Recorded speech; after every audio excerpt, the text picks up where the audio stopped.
What's up, Everyday Blades? We have a brand new Spyderco.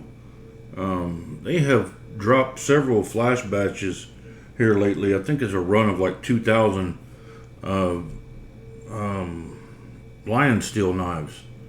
I recently purchased one before this one. This one I really dig. This is the Spyderco Slim SLYM. Beautiful, beautiful inlays. One thing that's super cool about, I'll show you on the other one, and we'll compare it to this one. They got a cool deal with the flipper tab, which most of you know I'm not a huge fan of flippers. So, the knife review today is the Spyderco Spynano flash batch. Shout out to Knives of Pearland for hooking me up with a discount on this, and always hooking me up with a discount when I go in there. If you're in the Houston area, check it out. I got a whole video I just dropped of their showing their inventory, and just a really cool store with lots of inventory and lots of cool knives and good people. They give me a nice discount. They know I have to buy most of these knives that I review, especially like Spydercos and Benchmades. They're never going to send me a knife to review.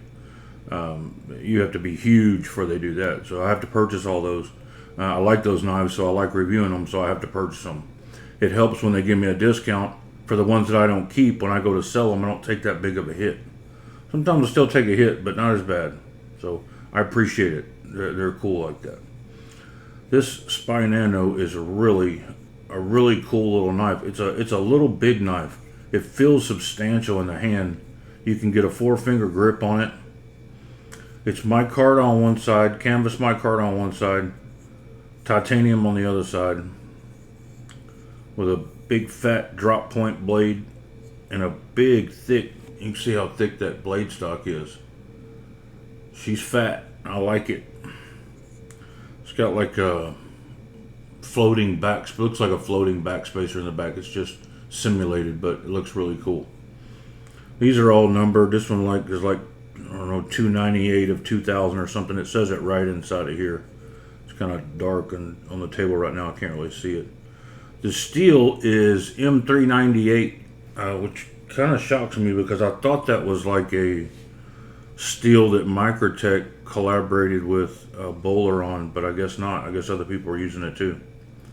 From what I'm told, it's almost identical to M398. It's couple of little things tweaked, but it's essentially M390. So it's got the standard Spyderco spoon clip, which I'm a big fan of. I prefer it over the wire clip. The unique feature I was telling you about earlier was I saw this in my the Slim. You see that screw head? A lot of you know this, but a lot of you don't. That screw head in the flipper tab, in the edge of the flipper tab. When you take that out, it removes the entire flipper tab. Take it out, take the screw out, and then you have a knife with no flipper tab. Now they did this to sell in countries that don't allow flipper tabs, where it might be questionable. You can just take it off and don't have a problem.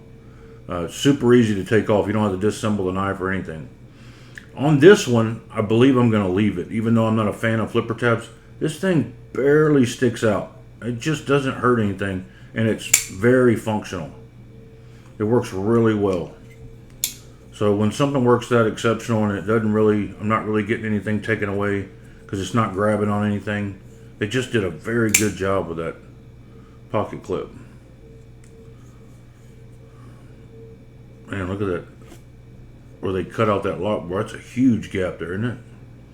You know, it's got the standard traditional stuff, lock bar stabilizer, over travel stop, which over travel stops are not needed unless it's an integral. I've said that 1,000 times, but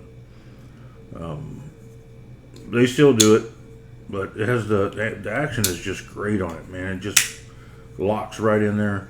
The only reason I would consider removing that flipper tab is because it's right where my hand needs to, right where my finger needs to go to get a solid 4-finger grip on it. But I can still lay right over the top of it and it doesn't bother me. Can always just scoot back here and just do a 3-finger grip. It's a smaller knife. You're going to have some sacrifices. It reminds me of like the Para 3, but better. Not a big fan of the Para 3. I love the Para 2, Paramilitary 2. The Parrot 3 is just, it's like a stubby PM2. I don't see the point, but I like the PM2 better. And it's kind of in that size, maybe a little bit shorter, but it's just more substantial. It's beefier. They're not cheap. It's $315 retail, something like that. The price is right on for them.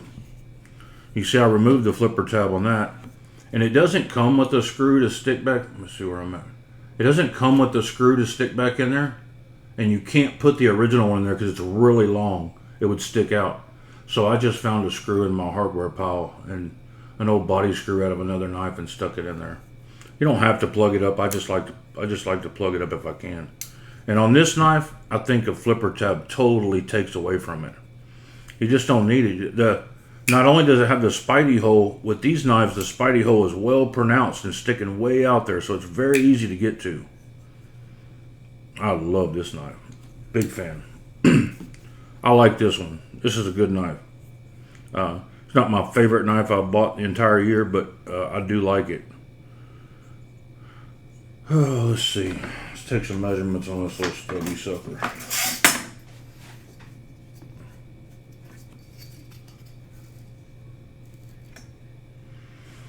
Two and 5/8 on the blade, 3.5 on the handle scales.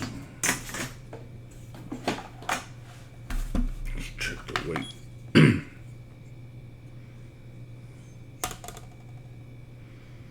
3.0 ounces. Perfect. You could carry that. I wouldn't have an issue carrying this for my main carry knife. It's beefy and substantial enough. And with that huge sweep on the blade there, you have tons of cutting edge. Only thing that would be kind of a hindrance to some people is the thickness of the blade cutting through cardboard and stuff. I like big blades, so I mean I'm willing to put up with it. Let's do check the sharpness on it. It's fresh out the box, so let's see how lines do. This is made in Italy, so. Let's see how they do on their sharpening. 200, respectable. What is that? Razor blade sharp. 300 is new cutlery. So that's nice. That'll do the job, especially for a fat blade like that. A lot of times you're not going to get a really high reading when you got a fat blade like that. Especially when it's a little beefy behind the edge.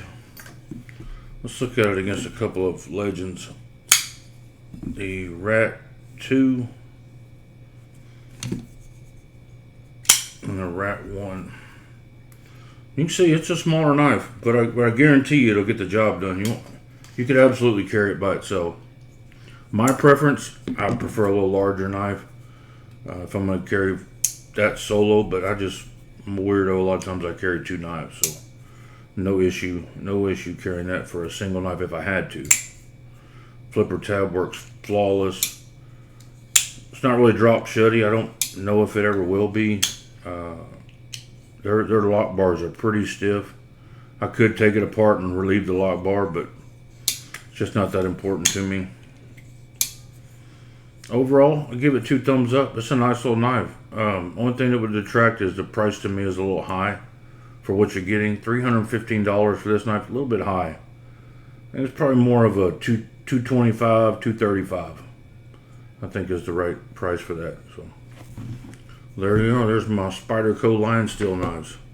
That is the Spynano. Guys, thanks for watching. God bless you and your families. Say a prayer for our country. Good night.